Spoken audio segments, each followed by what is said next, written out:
CEO of Hasek Fund Services. I'm going to go over rolling funds today. So what is a rolling fund? A rolling fund is an investment vehicle that allows managers to invest at their discretion into opportunities over a period of time. You're probably familiar with the AngelList rolling funds. AngelLists are pioneers of the venture capital rolling funds, but what many people don't know is that the same structure can be used for any investment type, i.e. real estate, private lending, cryptocurrency, pretty much whatever you can think of. The fund is split into individual series. So this is the fundamental difference between an open-ended fund and a closed-ended fund, and in the middle, a rolling fund. Each series of investment has its own life cycle, its own investors, its own terms. What does this mean? This means you can have separate economics for each series and not commingle the investors or investments into series.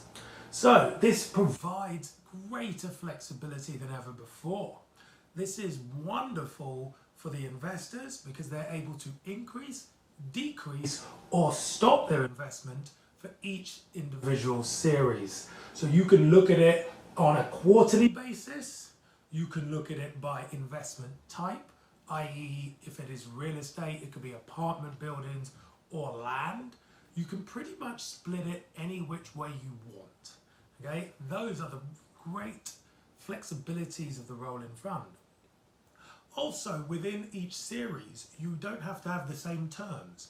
A typical fund structure has a 2 and 20 model, i.e. 2% management fee and 20% carry or back end. Let's say we have that specific model with one series of the rolling fund.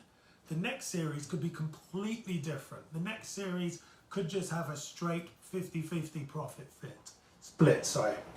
The next series could have something else or a hybrid of the two. It is totally up to the manager and the investors within each series.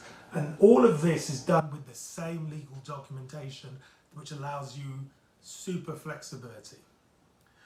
The structure that a rolling fund follows is that of a syndicator model.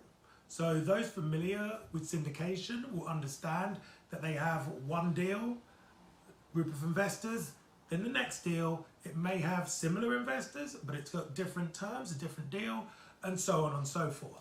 A rolling fund allows you to do that, but it also allows you to keep investors over a period of time. So an investor would say, hey, I am in for 4 quarters. So they would invest the same amount over these 4 quarters. It could be different, it could be higher or lower, but it will be consistent. So the manager knows what they have to do. Therefore, when the deal comes, they can put them already in a vehicle. They don't have to sign new legal documents. Everything's already done. So I hope that explains a little bit about the rolling fund. Obviously, my job is more in the management of the rolling funds. So you can actually check out more online. There's definitely a lot of YouTube videos that will give you more information on the rolling fund. But this series is really to get into the how-to.